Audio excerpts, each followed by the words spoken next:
Uh, Namaste and good evening and good morning at various parts of the world.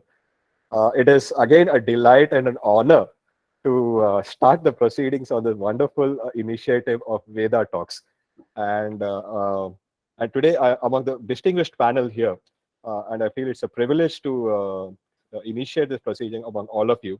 And with your permission, I would like to start the proceedings today on the third Veda Talks of the International Resource Center on Inclusive Education and CBR.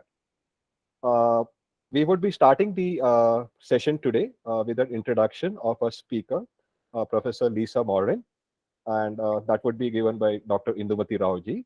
And post which we'll all be hearing about the topic today from Professor Lisa Morin. And we are going to be hearing about evidence-based strategies to teach mathematical problem solving to students with learning disabilities. That would be a very interesting topic. And post the talk from Professor, we would open the session to all the participants for Q&A, and wherein you could ask your questions. I would request all of you to either please post your questions on the chat box panel. You would see an icon for the chat at the bottom right at the corner below. So you can post your questions there. You also have an option to raise your hand there. You can see a palm symbol there. You could post your question and raise. We'll come back to you and post your questions. And then we could take it on a turn by turn basis. Uh, and subsequent to that, we would have the vote of thanks. And I would also have a couple of appeals to you to be made before we initiate the proceedings now.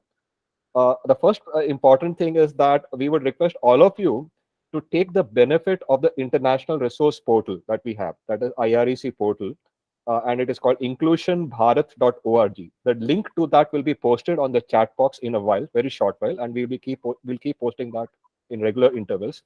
We will request all of you to register and please access the various invaluable resources that have been put. You would have wealth of information in the digital library. You would have a wealth of information related to disabilities, accessibility and accommodations. You would have access to the Veda talks, 24 Veda talks that we would be planning throughout this year. So all of them would be available, and we request you to please register and subscribe for the IREC website. The links to be posted shortly. And second appeal is to kindly stay muted during the presentation and only unmute yourself when you're given a chance during the presentation. So with this, I would like to request Dr. Indumati Raoji to please introduce our speaker, Professor Lisa Morin, and start the proceedings. Thank you again. Thank you very much. Namaskar to everyone. It is a real pleasure to host the third Veda Talk, a series of Veda Talks which we have been organizing every month, inviting experts from India and from across the world. None of us are as good as all of us. This is what we have learned. So we need to bring all the rivers of knowledge together. And when we all meet, with all the knowledge flowing from different directions of this world, then we can create a better world we all want.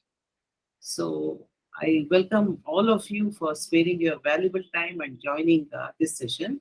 It is my pleasure to introduce one of the stalwarts in the field of education who has been with us for working in for the last over 2 years because I'm closely associated with Professor Jugnu Agarwal. So we have been really looking at how we can strengthen each other, put all our efforts, and putting all the efforts across the world so that we can work towards a child with diversities and with diverse needs to lead a life with dignity and respect. With those few words, I will introduce Dr. Lisa Morin. So whatever I say is going to be less. So that is the impressive CV I went through. So let me just take you through the journey.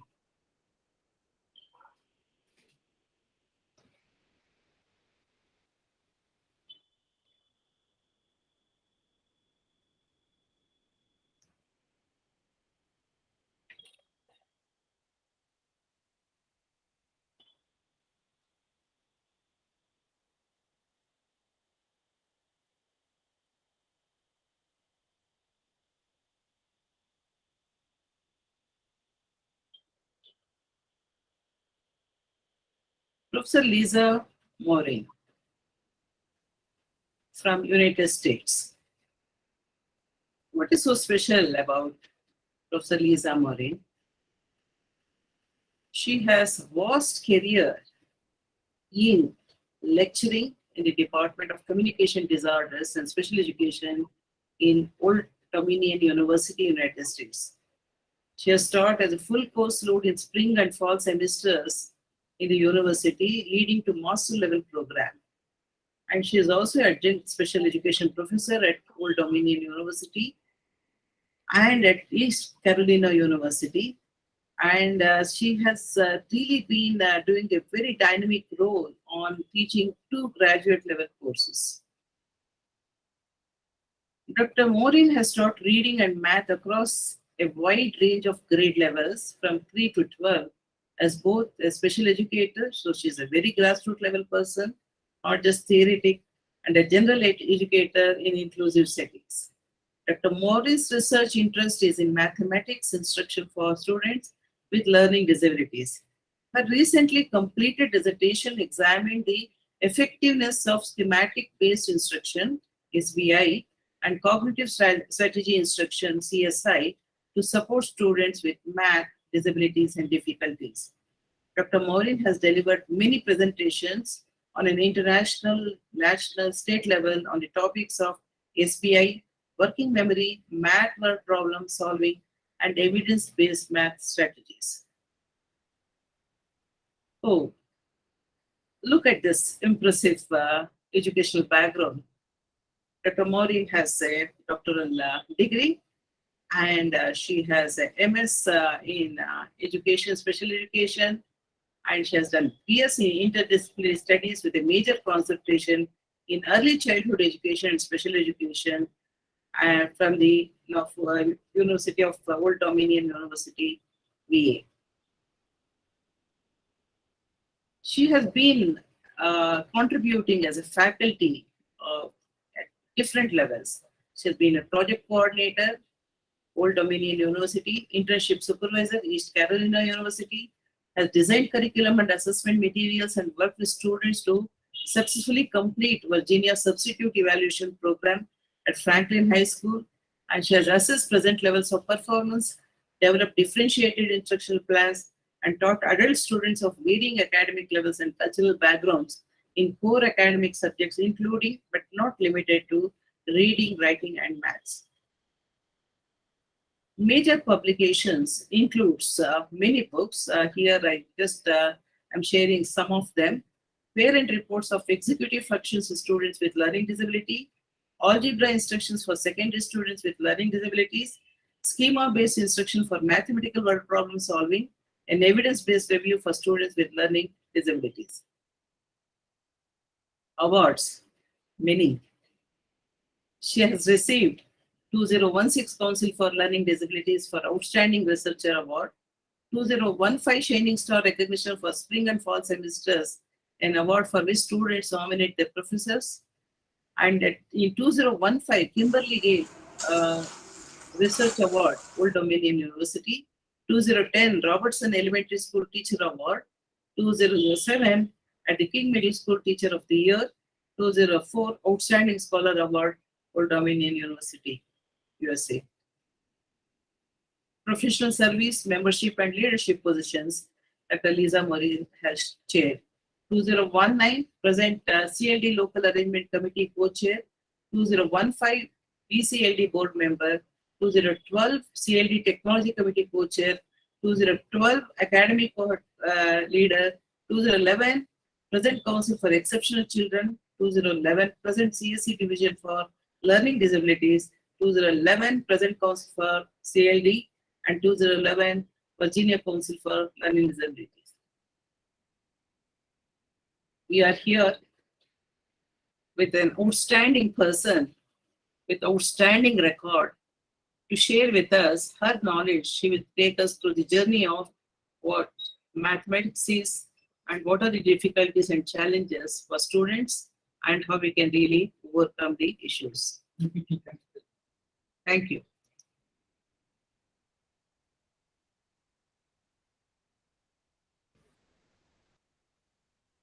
Over to you, Dr. Lisa Morin. Thank you. Thank you. I am so honored to be here. I am so excited about this. When Dr. Agrawal asked me about presenting, I said yes. I have been so excited about meeting you all, and thank you so much for having me. Dr. Agrawal and I have presented this information together several times, and so she has agreed to share her screen, and she has control of the slides. Thank you. And she has also agreed to to chime in here and there, and hopefully make this a little bit more of a conversation rather than just a straight lecture. And Dr. Agrawal has also posted a link to this presentation, and also to some other resources that we placed in a Google folder for your information. One of the documents in that Google Drive folder is an article that Dr. Agrawal and I wrote together on the concrete representational abstract sequence. And we'll talk about that today. We'll talk about the CRA, the concrete representational abstract sequence. But that really is an informational article if you'd like to, further information about what we discussed today. So that is all in that, in those presentation resources that Dr. Agrawal posted. So today we'll talk about evidence-based strategies to support struggling students in math. That will be our topic. And so some of us start with what we call in Virginia, in the US, we call them the littles, right? So some of us start with the very young, our very, very young students. And even when we have the very, very young students, they come to us with some kind of number sense. And so sometimes our very young students come to us and they have a weakness in number sense. And so what does that mean for us? And what are the longitudinal implications, and how can we help students who come to us, struggling with number sense? So what we do know is that early number sense does have longitudinal implications. So left without support, a student who really struggles with early number sense, that trajectory will follow that student, and that student will still have difficulties in third grade, in elementary school, and then in middle school, conceptually with math over time, across settings and across math topics. So that number sense is something that we really want to early intervention. And so what can we do so that we can change this trajectory? Well, so we also put in that Google Drive folder that we've got the link to there. We also put this entire article. This is a screenshot from an entire article about how we can support students that struggle with early number sense. But you can see the 11 ways that these authors have listed that we can support our students early on. And these 11 ways are very easy, right? They're an easy way to support our students. They're very doable. And so, I won't read the list to you, but number one, concrete material and familiar ideas. And later on, it says number 7, realistic problems. So making those problems, making the math applicable to our students' lives with concrete materials. So we'll talk a lot more about concrete materials. And I wanted to point out, number 6, estimation. So I know when I taught third grade, so children who are around the age of 8 in the US, a lot of my third graders, and not just those identified with a learning disability, but many of my third graders really, really struggled with estimation. So that's something that we can really, really work on, that will help our students be able to develop number sense and be able to conceptualize the math problems that as they come along throughout the grades. Okay, so another solid way that we can help our students is concretely through number bonds.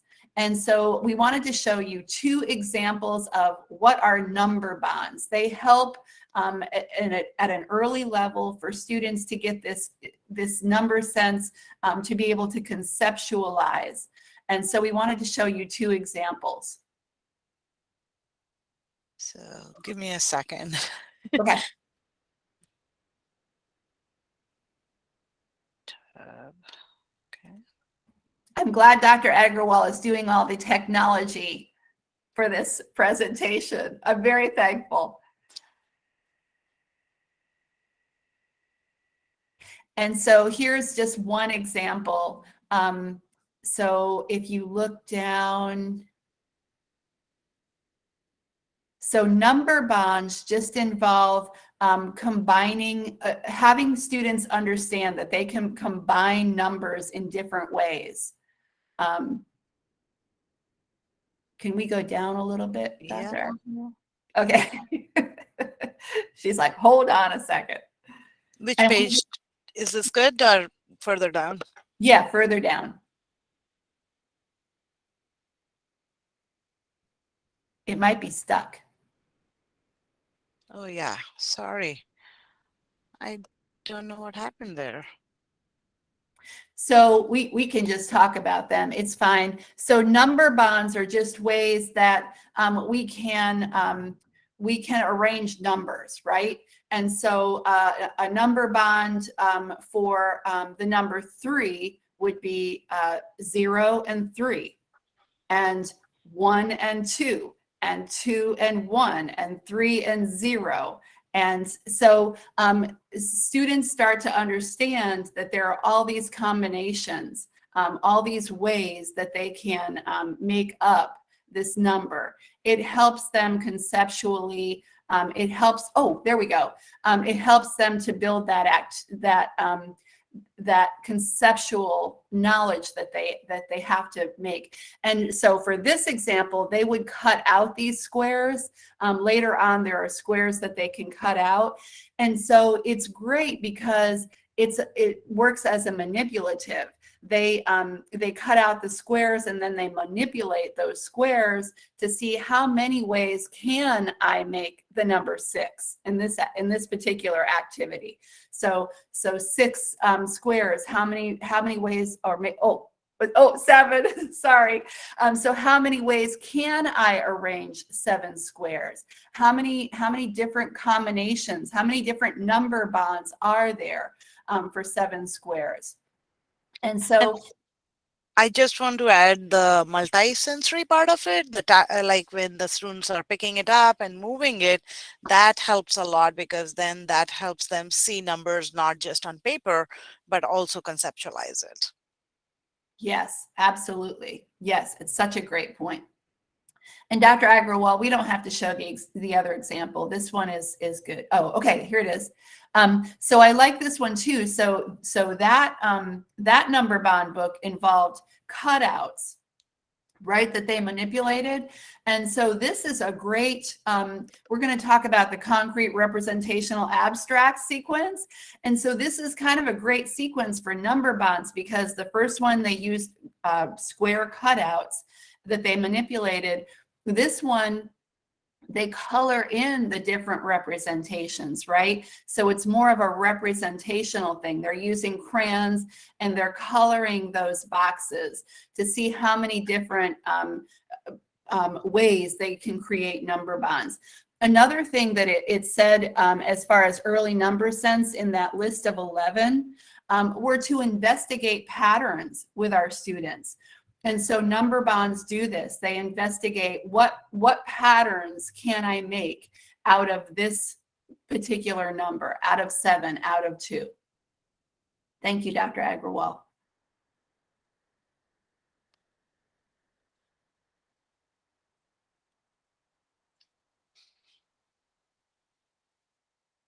So the topics that we'll look at today involve 3 acronyms. And so you see those 3 acronyms there, but we're not yet telling you what those acronyms stand for. In the United States, because United States citizens seem to watch so much TV and they watch so many crime shows, that CSI to a lot of people in the US means crime scene investigation, but that's not what it means here. But we'll talk about, we've already talked a little bit about CRA, the concrete representational abstract, but we'll talk about all 3 of those acronyms and how they really can help our students. And now we're not just focused on the littles, right? Not just on the very young students that we've been talking about as far as number bonds and early number sense, but really these 3 acronyms and all that we talk about today are components that can help all of our students from very young right up until high school and algebra. And so that's one point that Dr. Agrawal and I made in that in the article that we posted in that Google Doc, is sometimes we think that, okay, concrete manipulatives, therefore they're for the little kids, right? No, they are, but they're also for the older kids. So when we're presenting algebra to kids who are much older, to children who are much older, they need those algebra tiles. They still need that concrete representational abstract sequence. So all the way through all of their schooling, these 3 acronyms that we're going to discuss will help. And all of the supports that we're going to talk about today all need to be structured within this explicit instruction framework. And we'll talk, there's a slide about what that explicit instruction framework should be, but that's so important, and we'll talk about it a little bit more in another slide. So the problem that we have with our students is that somewhere between 5 and almost 14% of our students have a math learning disability. That is incredible. And so you might say, well, why that huge range, right? Anywhere from 5 to 14%. What is that range about? How do we not know? Well, because it depends on how researchers define math learning disability. So that's why there is that wide range there. But even if we take the low end, even if we say, okay, 5% of our students have a math learning disability, that is a lot of our students that we need to support. And that doesn't even begin to count the numbers of our students who may not have a math learning disability, but who struggle with math. So specifically, these are students with math learning disabilities, these kids with math learning disability. What do we know they have difficulties with? Well, here is the start of a list. We know they have difficulties with generalizing concepts, right? So I remember once in 3rd grade, when I first started teaching 3rd grade, I didn't think about it, and we were learning fractions, and all the examples I had given were basically fractions that were part of a whole that were round, right? So pizza, hamburgers, anything that was round we had talked about, and not on purpose, just, I hadn't thought about it. And so when they saw a rectangular when they were given a problem that asks, you know, what part of a whole is this in a rectangular formation, in a rectangular form, because we had practiced everything with round fractions, they could not generalize that concept. They had never seen it. It was the same thing, right? But it was in a rectangle instead of a circle, and they could not generalize. So they have a really difficult time generalizing concepts. We know that our students across the board with learning disabilities have a really, really tough time with organization. Any kind of an organization is an issue. And then we know they have working memory deficits. And so we'll talk more about working memory right at the end. But we know we all have some amount of working memory, right? We all have, it's not limitless. And so especially for our students, they have a limited amount of working memory compared to their typical peers. So we'll talk more about that in the end. So as teachers, how do we usually present math word problems? Anybody want to offer what?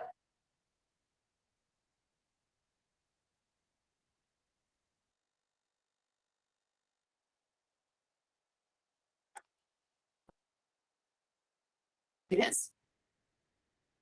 What I did as a teacher was, and so many teachers, I see these all the time, but what I did as a teacher was I had a poster, and the poster was divided into add, subtract, multiply, and divide. And then all the key words that a student might see if they were working with addition, right? All the keywords that would clue them, this is an addition problem. All the keywords that would clue them that this is a subtraction problem. So I really relied, and I would tell kids all the time, you know, look at the poster and see if you can find that key word. And so really what some brief research has shown, and what other experts agree, is that if we are using primarily that keyword method, we are really doing our students an injustice.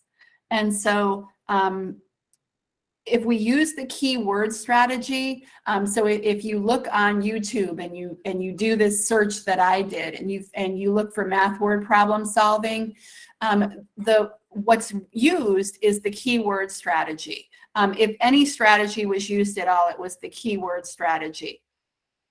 But if we look at the next 2 slides, really what teachers should be doing is, yeah, there are keywords, but to just teach the keyword strategy is really an injustice, because it's misleading, and it just gives them a magic bullet, right? So they're not looking at the word problem itself.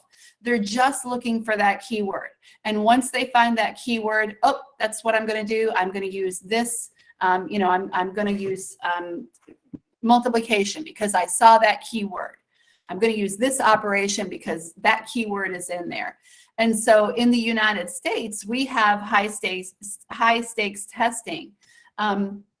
And that high stakes testing has developed so that a lot of the math word problems on those high stakes tests do not have any keywords, so that they're really looking to see if the kids understand how to solve the problems. So really those keywords just teach tricks. They're not what we want our kids to rely on. So we do have one hand raised.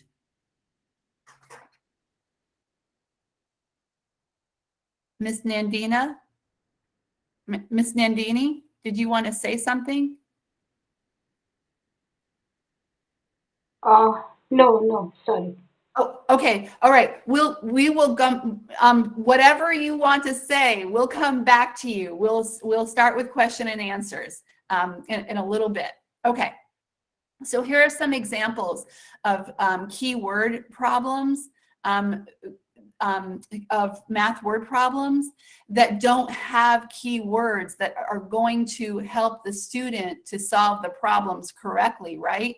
They either lack keywords altogether, or the keywords are not going to, offer them that magic bullet where they can automatically look at the keyword and solve the problem correctly. So these are just two examples of high stakes math questions in the US where they want the children to really understand the math word problem and not rely on those keywords.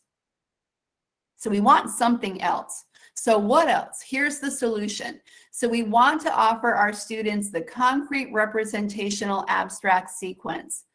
Also, we're going to support them with schematic-based instruction. And we'll look at that. And really, the concrete representational abstract sequence is part of SBI. It's part of the cognitive strategy instruction. So we'll look at all three of those and see what they really mean. But they are all very much tied together. And they assist with organization that we know our students struggle with. They assist with working memory deficits, and definitely they assist with conceptual knowledge, which is really where our students struggle in math. Okay, so when I began teaching, I didn't fully understand the difference between procedural knowledge and conceptual knowledge. I don't know why I somehow missed this, but it was just something that was really lacking when I was teaching. So procedural knowledge is where students have three digit number. And so they're adding 2 3-digit numbers, right? And so in the ones place, there's a 9 and an 8. So we teach them, okay, there's a 9 and an 8 in the ones place. And so I'm going to write down the 7 and I'm going to carry the 1. That's procedural knowledge. They have to have that.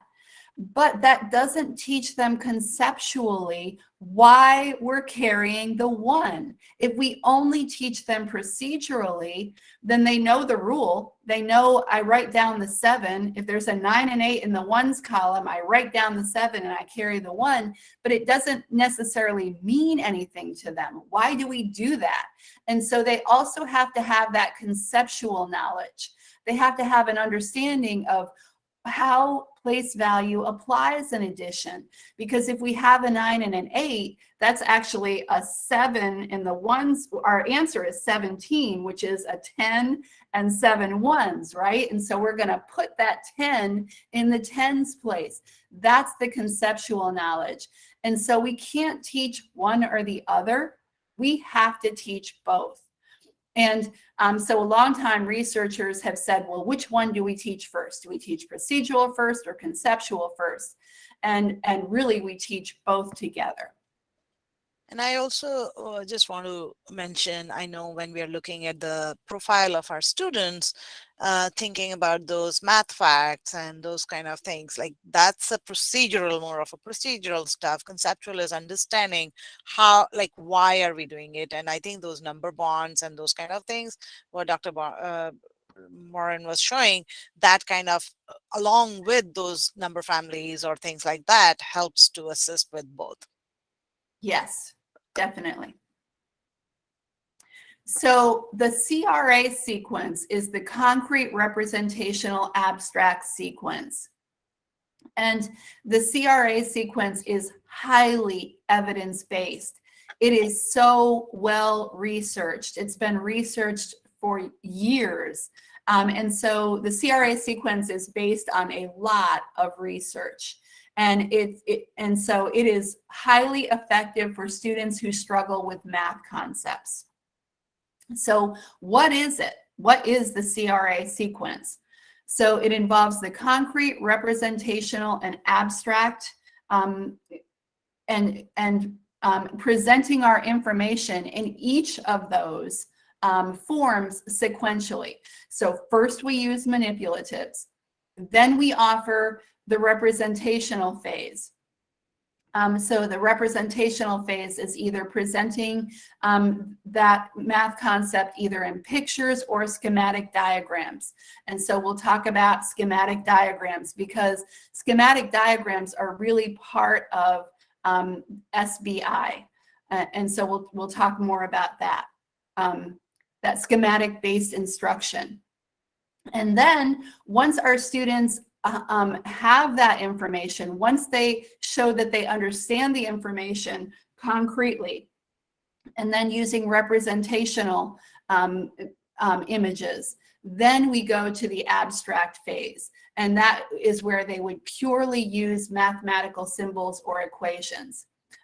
One thing that I do want to add, though, and we might have this at the end of the slideshow, is we want to be showing those mathematical symbols alongside when we're in the concrete phase, when we're in the representational phase. We always want to have those mathematical symbols there and present, so that when we get to the abstract phase where they're only using those symbols, they are familiar with them. Okay, and as we said, this is all within the explicit instruction framework, which is, again, empirically supported. So what is the explicit instruction framework? Some of us know this as, it's a little bit simplified, but some of us know this as the I do, we do, you do. So it involves an advanced organizer, and then we model. We model what we want the kids to do. We model that understanding. We think aloud. We model the process. And then we do guided practice. So we all do it together. So the teacher modeling is the I do. And then we do it together. That's the guided practice. And then the independent practice. So that's the you do. Once they have it in guided practice, we let them practice independently.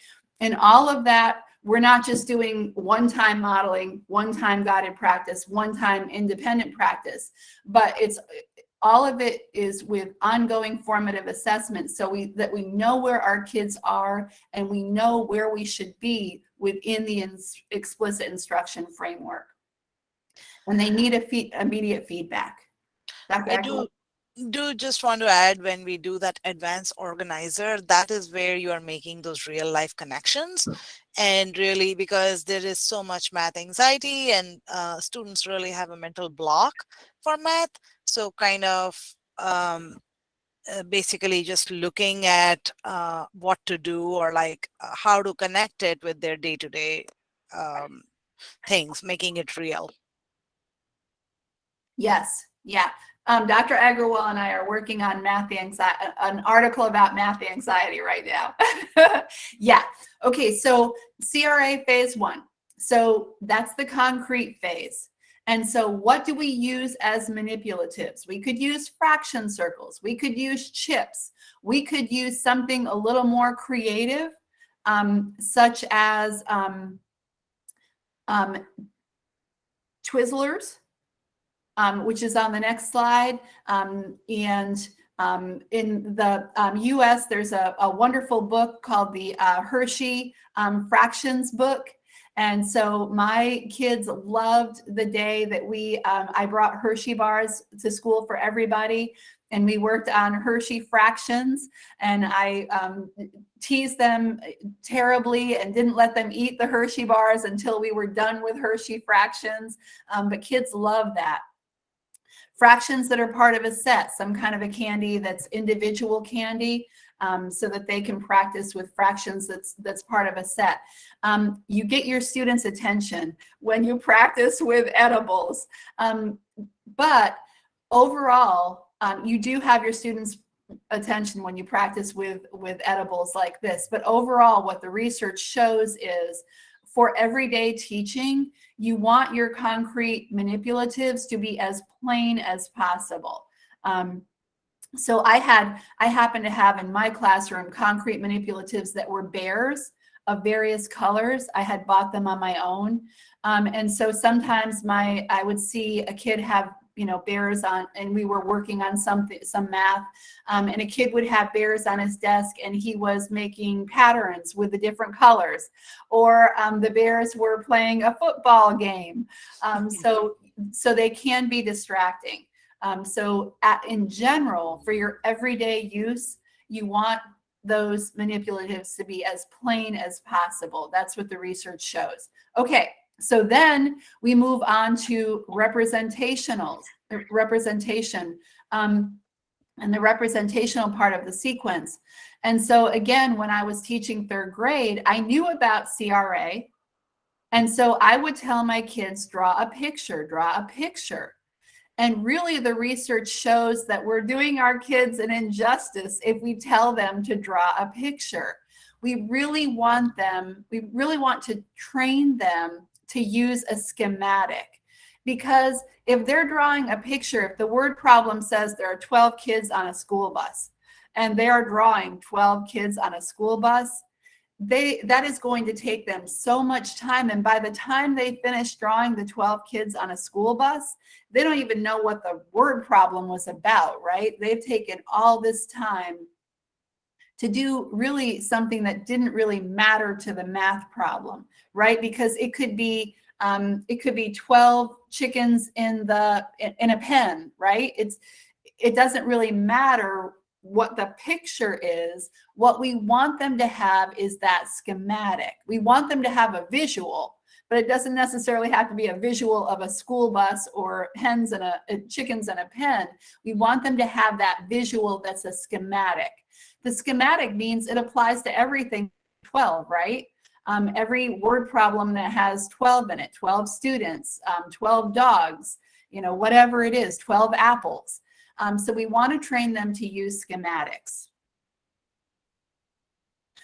So why do we say that a visual representation isn't a good thing to use?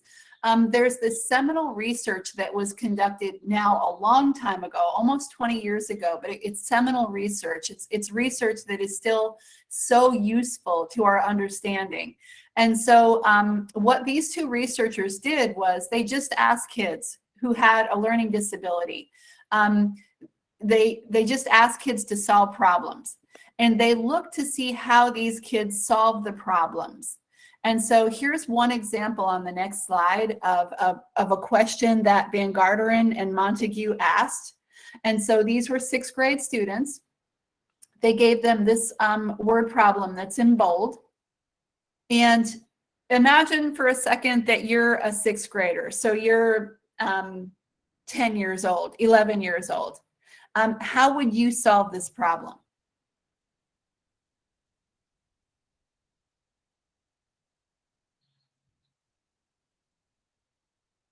Okay, so on the next slide, we see some examples of how this group of kids, it was a large research, a large group of students.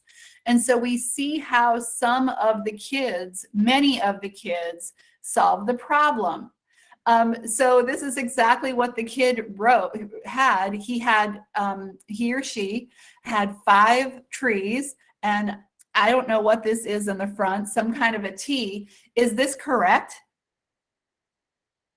No, this is not correct. And so another student, fewer students, drew something like this.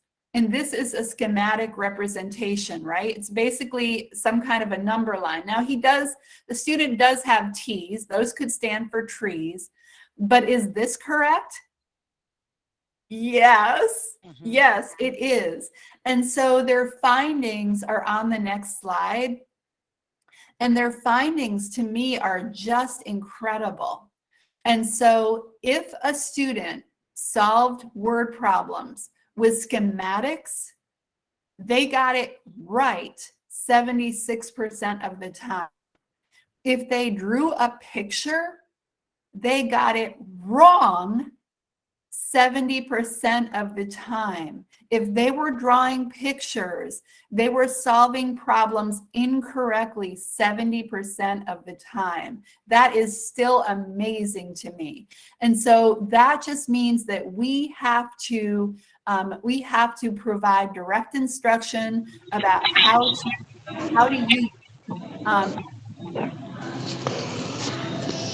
to use schematics in math problem solving.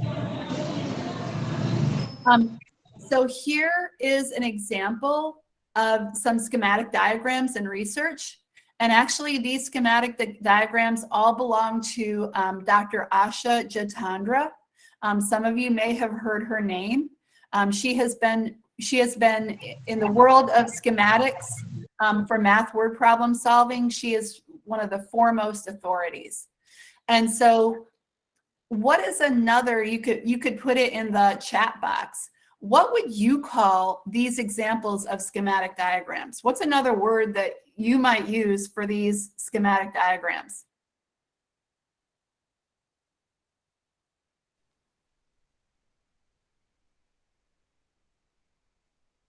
How about graphic organizers?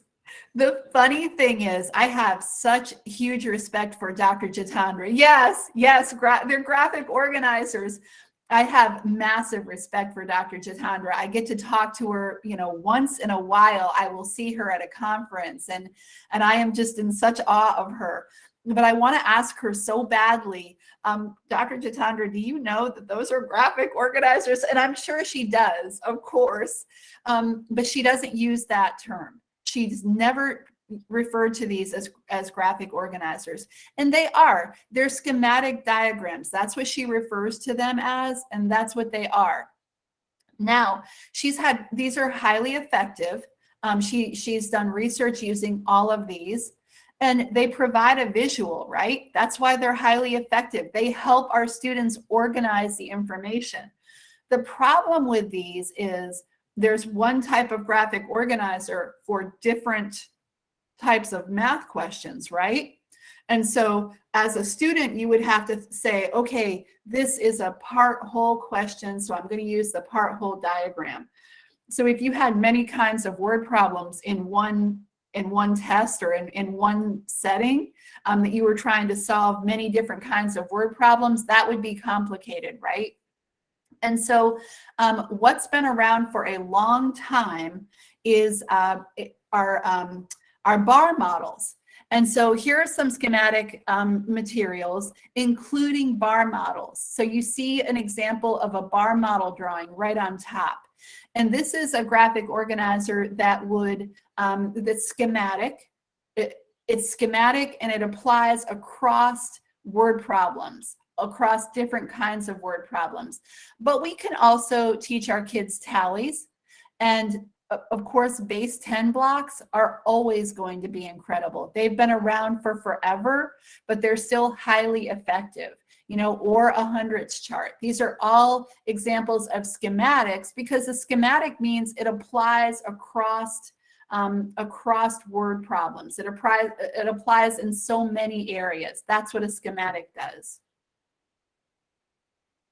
So an interesting fact is that these bar model drawings really began in Singapore.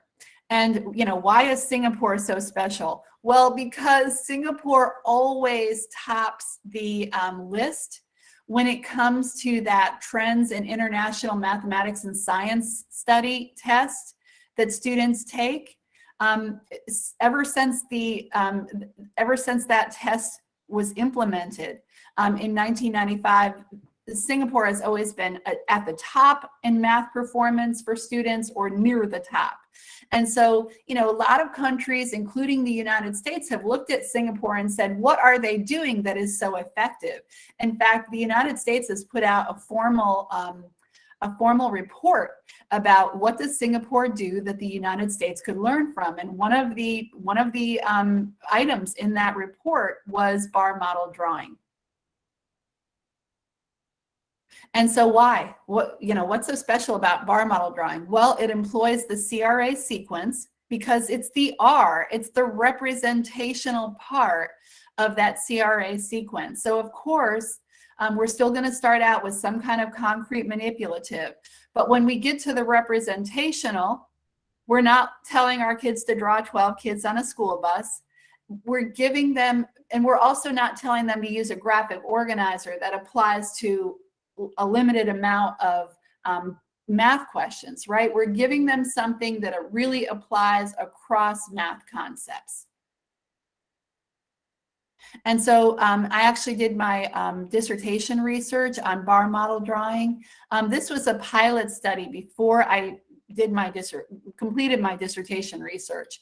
And so just simply put, we won't spend a long time on me explaining this, but you can see the before and after. These are different grade level questions. That's why for each student it has 3, a blue and a red in sequence 3 times.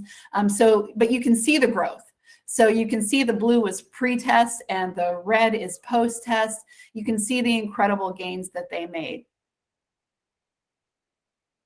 Okay, and this was my actual dissertation research. And again, you can see the growth pre-test versus post-test, and what they were able to do once they were given this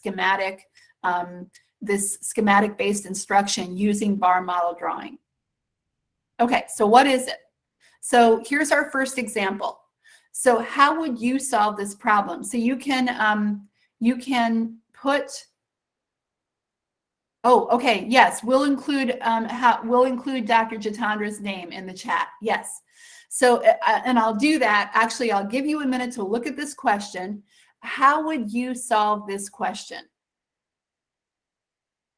And I will put Dr. Jitandra's name in the chat, because her research, you will find her name on a lot of research. And so hopefully you're thinking, how would you solve that question?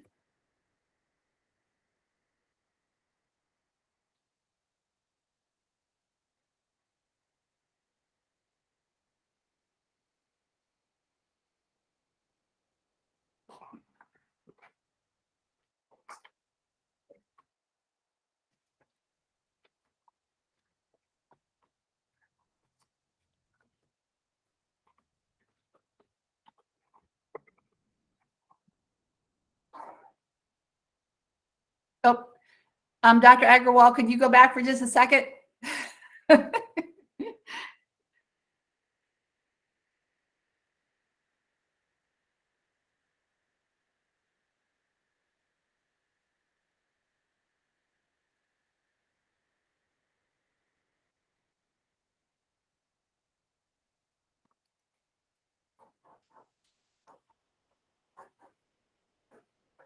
Dr. Morin, is that good?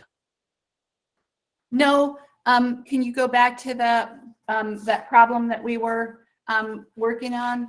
Yes, that one. Okay. Yes. So in the chat, it says, I've always hated these questions, never could figure them out. And a lot of people feel like that. It's so funny. We've, Dr. Agrawal and I have presented this several times, and there are always teachers in the audience that say, I don't know how to solve that problem. And that's fine. That's good.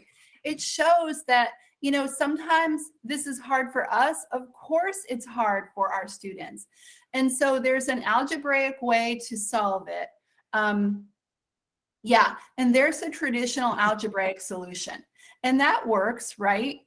For many, so in the chat, we got the answer. So let me show you how I would solve this using bar model drawing. And you can just see that visually, it makes a difference because I have a visual. Okay, so it says Betty, Jill, Chris shared some money. Betty had half as much money as Jill, and Chris had 4 times as much money as Betty. Okay, so Betty had half as much money as Jill. So I'm going to say Betty has 1 block, and I'm going to show you this. That means Jill has 2 bars. So Betty has 1 bar, Jill has 2 bars, right? Because Betty has half as much as Jill. So Betty has 1 bar, Jill has 2 bars. Chris has 4 times as much as Betty. That would be 4 bars. And so my bar diagram would look something like this. And I know that these, so I have 7 bars, and all those 7 bars, those 7 bars equally are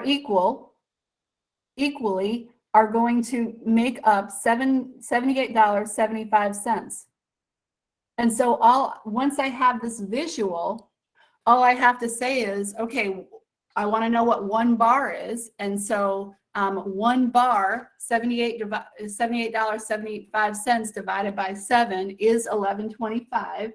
And so I know that that 1 bar is $11.25. That means 2 bars is $22.50. Yeah. And so it's just a visual way to solve that algebraic problem. Isn't that kind of amazing? So sometimes we have more time, and we actually practice on these. And even the teachers say, "Oh my goodness, this helps me conceptually." So Dr. Agrawal and I are just going to kind of show you some, so you can just kind of get an idea of how this visual works. Okay, so Nathan found 3 spiders web. Justin found 4 more spiders web than Nathan. So we know that Nathan has the 3, and then we know that Justin has 4 more, so he has to have that 3. Then we add on 4. And there are 2 types of bar models. So there's a discrete bar, and that's where each bar equals 1. And then there's this continuous bar, and that's that when we had those 12 students in a school bus, and then we just had the bar that said 12, because we don't necessarily want our kids drawing 12 bars sometimes. That's called a continuous bar. And so you see continuous bars here. It helps them visualize. Now I can really visualize how many webs Justin has in his backyard. And I can also visualize how many spiders' webs they have all together. It's just a matter of counting them. And so that's addition. Yeah. Oh, good. I'm glad. Okay, so multiplication. So Deanna has 3 times as many books as Hillary. They have 60 books altogether. So how many books does Deanna have? So I'm going to say Deanna gets 3 bars and Hillary gets 1 bar. And I know that those 3 bars and that 1 bar equals 60 books. Those are 4 equal bars, and together they have 60 books. And so how many does Deanna have? Or I'm sorry, how many does Deanna have? How many does Hillary have? We can easily figure it out once we know that each of those bars is 15, right? And so that's just it's a visual way for students to be able to solve the problems. These slides are in that Google Doc folder that Dr. Agrawal gave you the link for. And maybe she can post it again. She's kind of busy because she's doing all the technology here. But we'll post it again so that you have access to these slides. These slides are in there, and some other documents that you might find useful. Okay, and so anybody who registered, I think Dr. Rao will be sending the recording, so we will send the link to the Google Drive along with that as well. Okay, great. Okay, so fractions. So fractions, if my students saw this fraction problem, some of them just shut down. Because like Dr. Agrawal talked about, because of the math anxiety, they don't even read the whole problem. They just look at it and they shut down. I'm not solving that. I cannot solve that. And so here's a representation. He's got, so he spent 2/5 of his money on books. The books total $25. So we know we have 2 bars that he spent, and those equal $25. And we know that that's 2 5/5. So he still has 3/5 of his money left. I knew there was going to be another bar coming. And so the 2/5 have to be $12.50 a piece, right? Because we know he spent $25 and there are 2 bars there and they're all equal. And so now I know that what he has left is $12.50 plus $12.50 plus $12.50.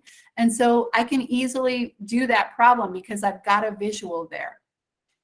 All right, on to the next one, because we're running out of time. So ratios,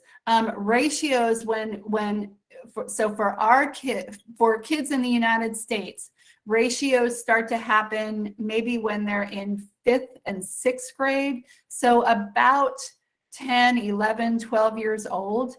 And ratios, again, I've seen kids just shut down. I'm not doing that. They will tell you, I'm not doing that, Miss Morin. And they're not being disrespectful. They have experienced such failure that they're not willing to, try it again. But ratios are so easy with model drawing. So 2 to 3, boys 2, girls 3. There are 10 boys. And so we know each of those 2 blocks has to be 5 because there are 10 boys. So we know there are 15 girls. We know there are 25 kids altogether. Once I have that visual, I can answer any problem that you pose to me. I know there are 15 girls, 25 kids. All right. Oh, is this a different one or the same one? I think it's different. Oh, okay, different. Okay, so ratio is still 2 to 3, but now I know there are 30 kids in class. So I know I have 5 bars, 30 kids in the class. So each bar here has to be worth 6. And again, once I know the individual value of one bar, I can answer any question. How many boys and how many girls are there? So 12 and 18. All right, percent. So percentages, again, pose a huge problem for students. And so with percents with model drawing, keep in mind, we're trying to show our students, especially conceptually, how to understand these problems. And so percents, when we see percent in model drawing, we're going to draw 10 boxes because percents are based on 10, right? Or 100. So we're going to draw 10 boxes. And so automatically we have our 10 boxes. The usual price of a pair of rollerblades is $150. Joanne bought a pair of rollerblades at a discount of 20%. And so we know each of those 10 boxes has to be worth 15 because the whole is 150 and we have 10 boxes. So each of those is 15. Now I can block off 2 of those to make 20%. And so I know that she's receiving a discount of $30. And I know that if I've blocked off 2, I know how much the other 8 are worth. I know how much she's going to pay. So that's just a really, yes. And so that's just a really brief look at bar model drawing. It doesn't make you, of course, an expert. But it does give you an idea of some things you can do with bar model drawing. We don't have time to practice, but we do. So we want to go on to the 3rd phase of CRA, and that's the abstract phase. And that's where you just present the symbols, right? The numbers and the symbols. And this is really hard, even if you've done a great job at demonstrating the concepts through manipulatives, through representations, hopefully schematic representations. This is a really hard transition for students to make. So how do we help them? So we help them through cognitive strategy instruction. And what does cognitive strategy instruction mean? It's some way that we can help our students to think about the problems and remember how to solve those problems. So here are 2 examples, right? So we use cognitive strategy instruction all the time. We just might not have thought of it as cognitive strategy instruction. but it's just ways to support our students in how they procedurally go about solving those problems. And there are more examples on the next page. And so order of operation, PEMDAS, right? That's a cognitive strategy instruction. It helps our kids cognitively to know how to, what order of operations to use when they're problem solving. FOIL, who of us would successfully be able to do binomial multiplication if we didn't have that FOIL, right? We still think first, outer, inner, last. And so those are examples of cognitive strategy instruction that we can use to support our students.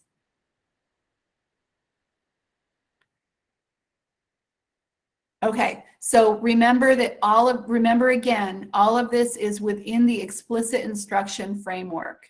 And remember that we want our kids to end up with the abstract, right? We don't want them to, be forever using concrete manipulatives. And so we want to make sure that we're following that sequence, but as we follow the sequence, we want to make sure they're ready for the next sequence. We want to make sure they're ready for the transition to representations, and we want to make sure they're ready for the transition to abstract and support them as we go. And I think the other part is the progress monitoring, because we showed you that advanced organizer. So in that, when the assessment piece is there, that's really important, because that will help guide you whether you want to repeat your concrete or continue to practice with concrete, or are you ready to move on to the next phase.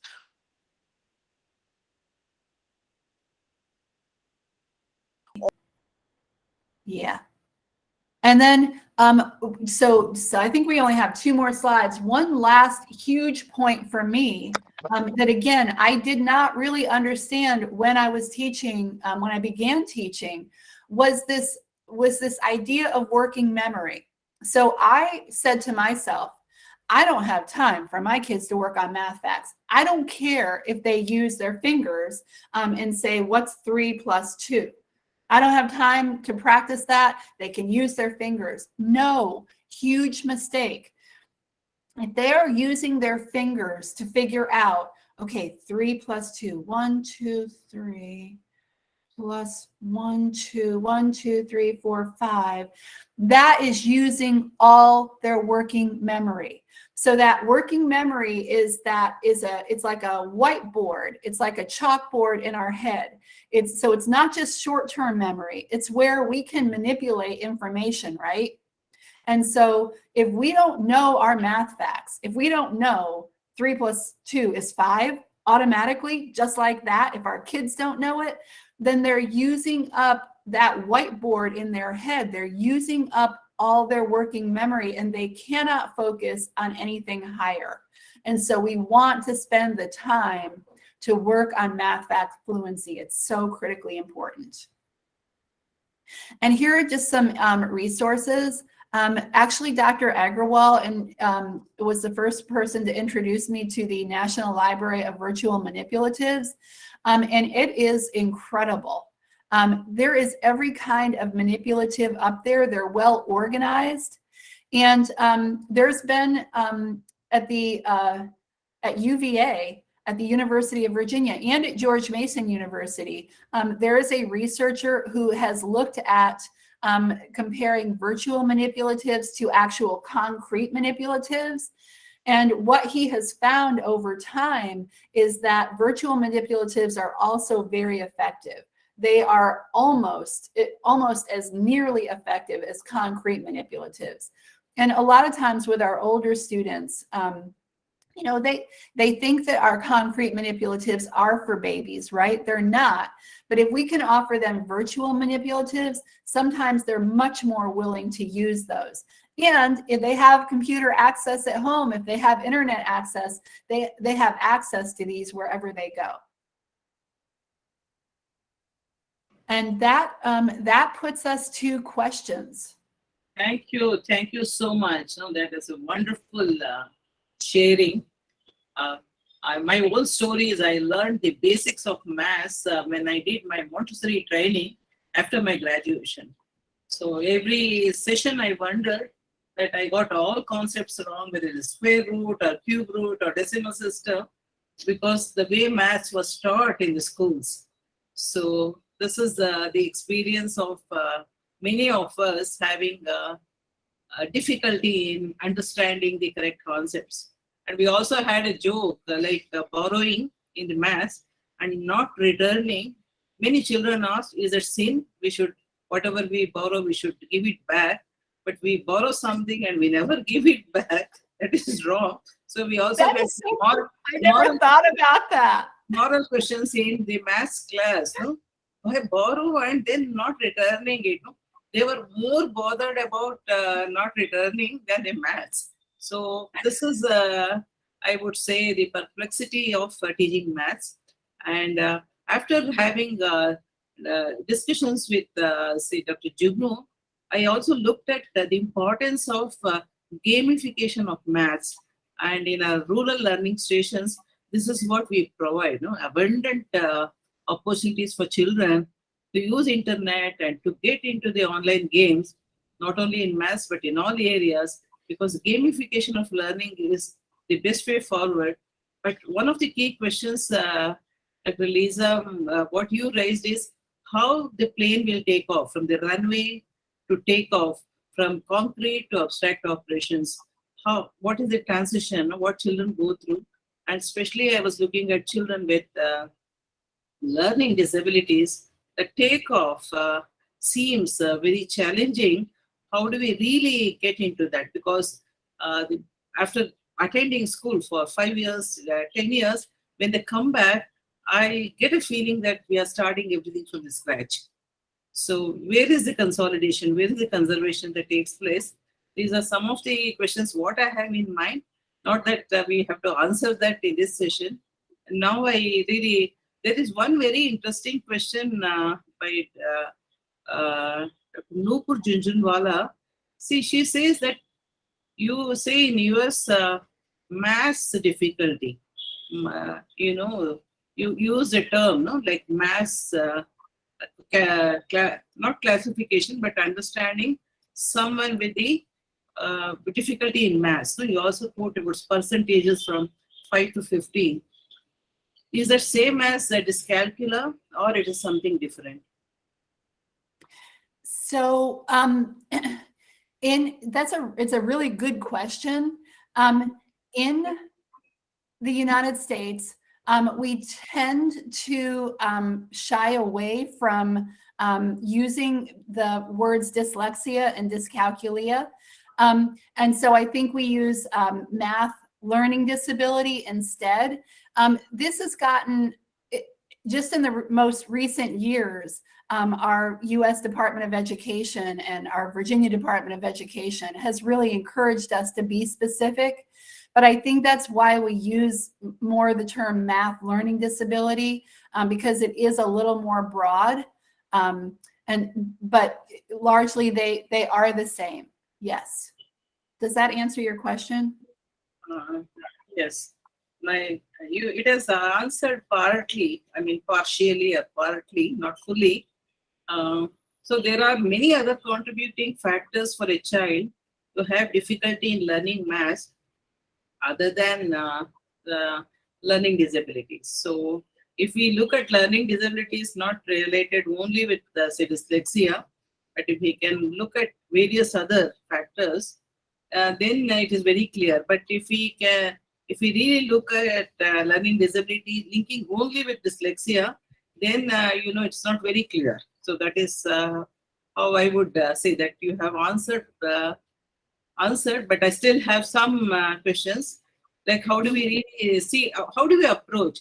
We look at maths as the key issue on learning rather than looking at what are the causes. So there could be many causes. Yeah. Okay. You're so right. And even within the topic of learning disability, a math disability sometimes is related to math itself. but sometimes it's a language-based disability, right? And so those language-based disabilities, those learning disabilities that are not necessarily math-based, can still impinge on and cause a math disability or contribute to that math disability. Yeah. Nupurji, would you like to ask any other question? If Nupurji is still there. Yeah. Anyone next who has any question to Dr. Lisa Morin? Yes.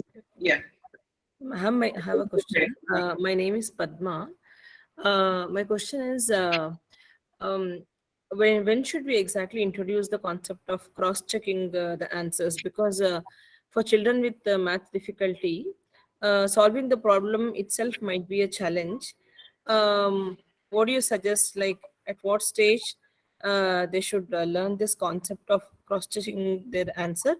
Because that will bring in more confidence in them that what they've done is right and the steps that they've followed is also right. Yeah, I don't know that there's any specific research out there about that. So this is just my opinion. But our students are they set themselves up for failure. And so when they know that there's a solid way for them to solve this and ensure that they have the right answer, I think as soon as they can be given that tool for success, the sooner the better. As soon as they're able to understand that at all. But again, I haven't.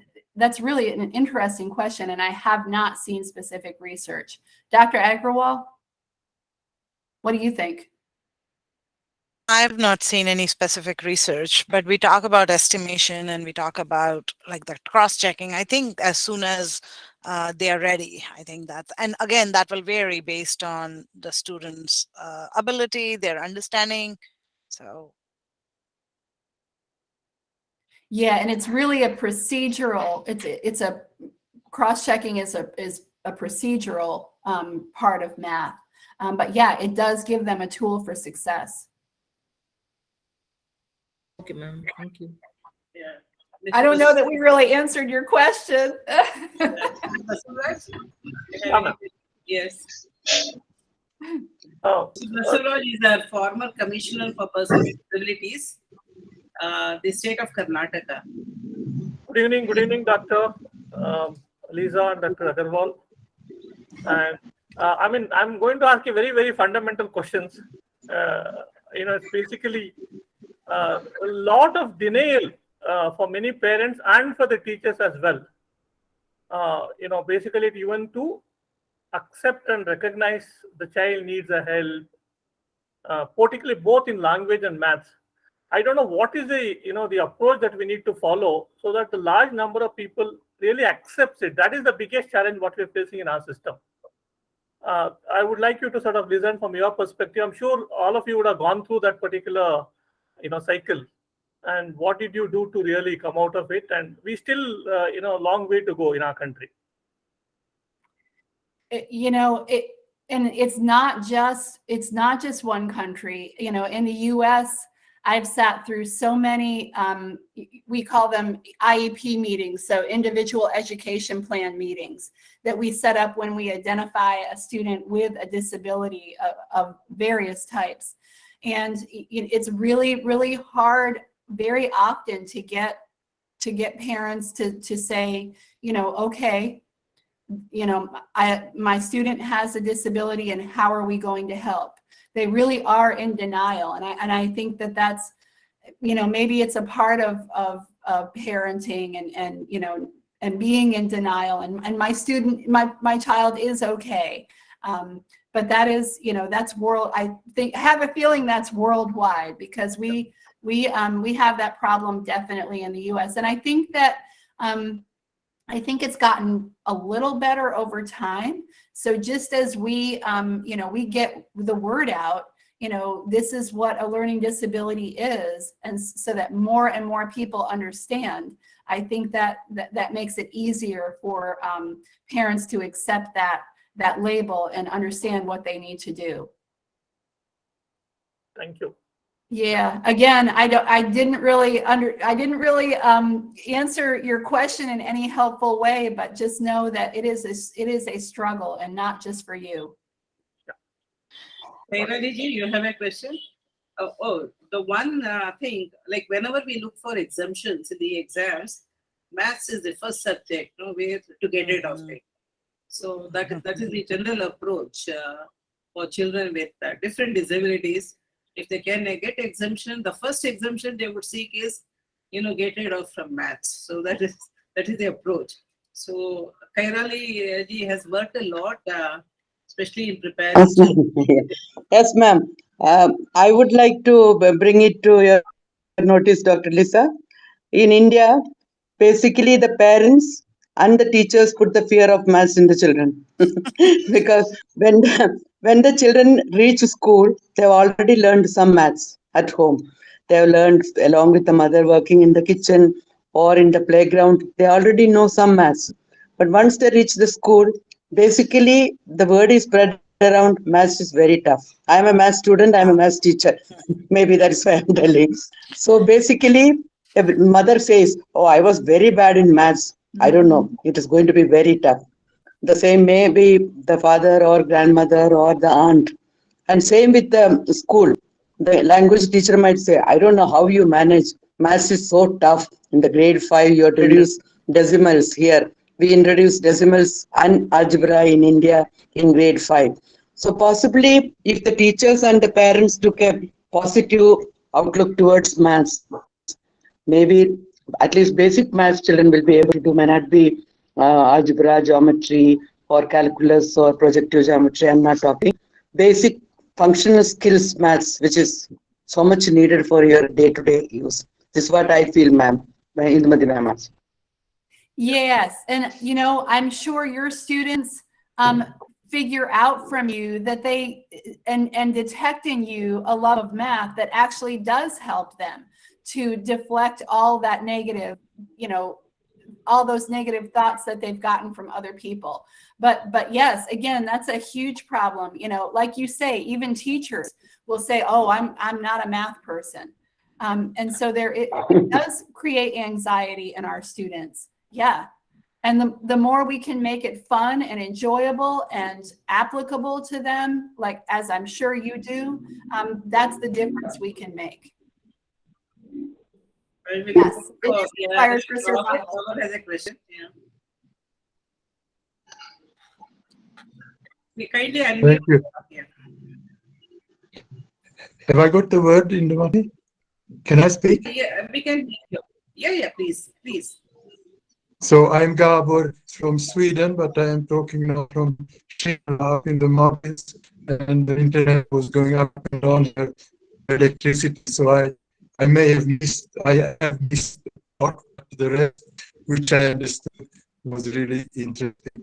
I have just one reflection on what Mrs. Nair was saying just now, that we sort of install or infect our children with fear of maths. That's an interesting notion, because my daughter is still reproaching me that our family, your parents and yourself are not, you don't have a sense for maths. But I had no problem, I like it, but I always had this feeling that I would. Okay, so it's just anecdotal. But another question, or another aspect, which you may have brought in that case, it seems to me that many other children, or practically all children, would benefit from this type of approach, perhaps in a different age bracket than people, children with some kind of disability. But the developmental process, as you all know, will still be similar. You probably have looked into this. To me, it seems automatically that this is something which all children at a certain stage of their development would benefit from. Yes, Gabor, you were breaking up a little bit, but you are so right. So, we think that manipulatives, we think that the CRA is for third, fourth, fifth graders. And then we think when they get to middle school, high school, that they don't need the CRA, they don't need the concrete. But it is an approach that all students need, because, as they approach new math information that they have to conceptualize, they need to go through that sequence again. And so it is critically important that we present algebra to our ninth graders, to our eighth graders, using algebra tiles and using that CRA sequence.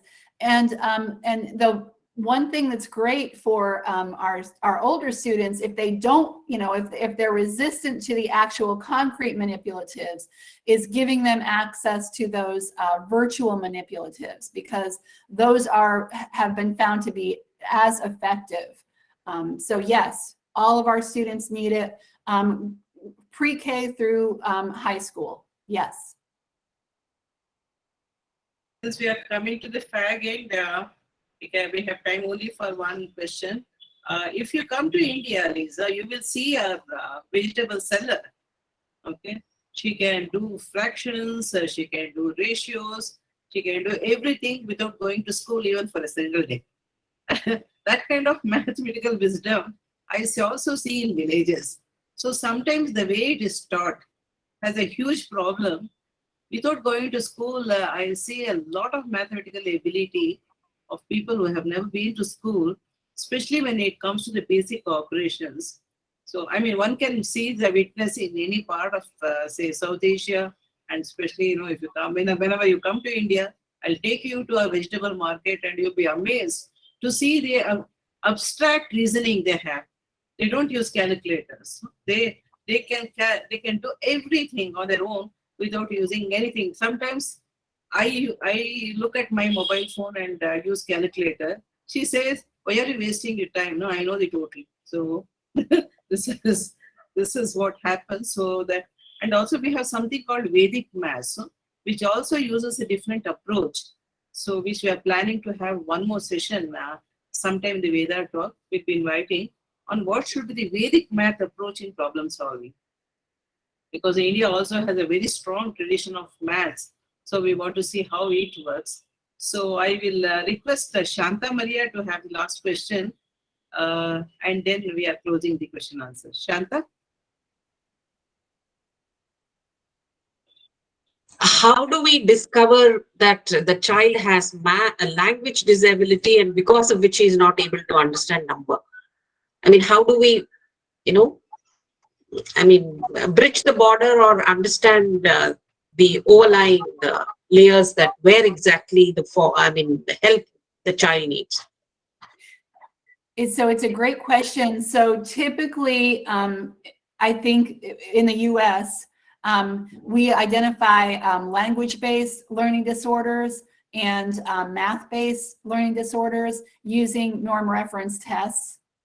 And using, not just one test, but a variety of tests, and, seeing, and so right at the beginning of our presentation, we said somewhere between 5 and 14% of students are identified with a learning disability.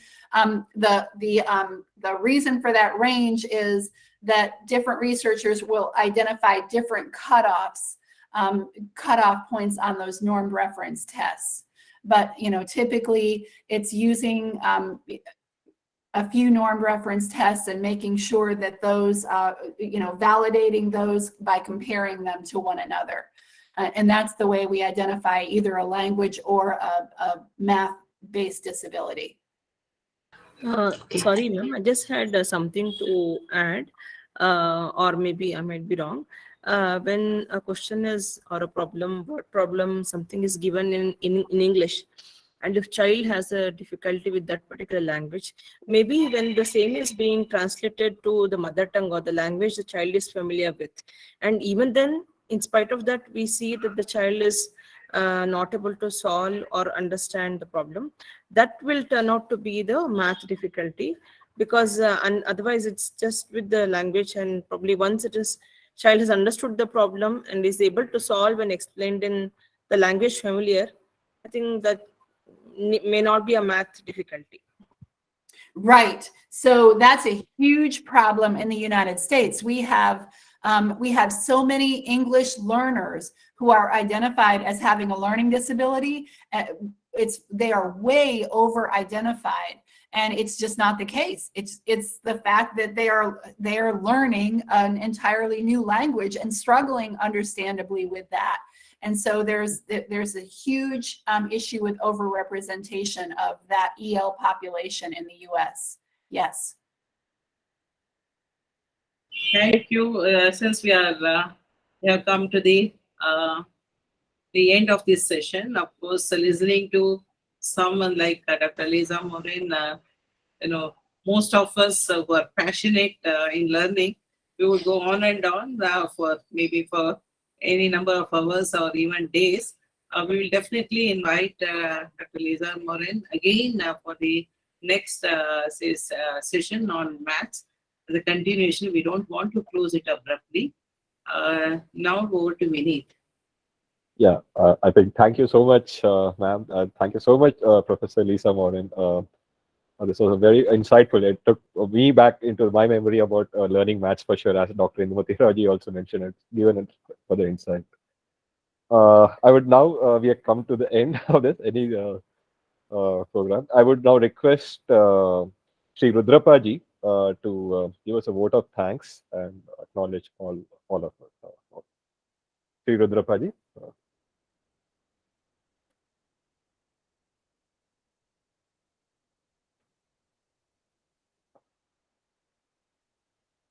Please send your questions. Yeah, please send your questions to us, and we will definitely pass it on to Dr. Lisa Morin, and we will keep the dialogue. And please make use of the IRIEC portal. It is all meant for you, so please make optimum use of it. Yeah. I just like to request it. Yeah. Thank you so much for having me. I enjoyed this so much. Thank you so much. Seems there is some connectivity problem with Rudrapaji. We need to request you to give the vote of thanks.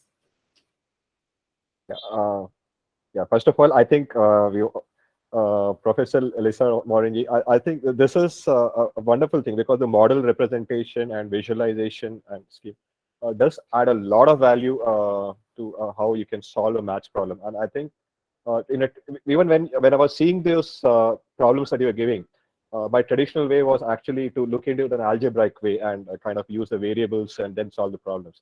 But I think the representational view and that kind of helps a lot for children with difficulties and put that in perspective. I think that goes a long way to do that. Thanks a lot, Lisa Morin. Thanks for the wonderful, insightful session here. I would also like to thank Dr. Indumati Raoji again for organizing this V.E.D.A talks on a very regular basis. I mean, this has now come a long way now. We are into the third session, and we have been able to hear wonderful insights on several in the early childhood and inclusive education practices over several months now, starting from January. And we hope to bring much more talks and see all your representations here. And I would like to thank everyone who has come here, raised questions, all the stalwarts who are present here in this forum for enriching this platform with your presence, and which encourages us to bring out such more programs. And once for all, again, I would like to thank every one of you for being here with us, and look forward to the next session, which will be communicated to you shortly. And I would also request you all to register on the IRIC portal to benefit from the resources that are available. So thank you once for all, and see you again soon. Thank you very much. Thanks everyone. Thanks Anna. Yeah. Thanks Jugnung for introducing Lisa to me. So we really look forward for more of knowledge sharing. So thanks everyone. Namaste. Thank you, ma'am. Thank you.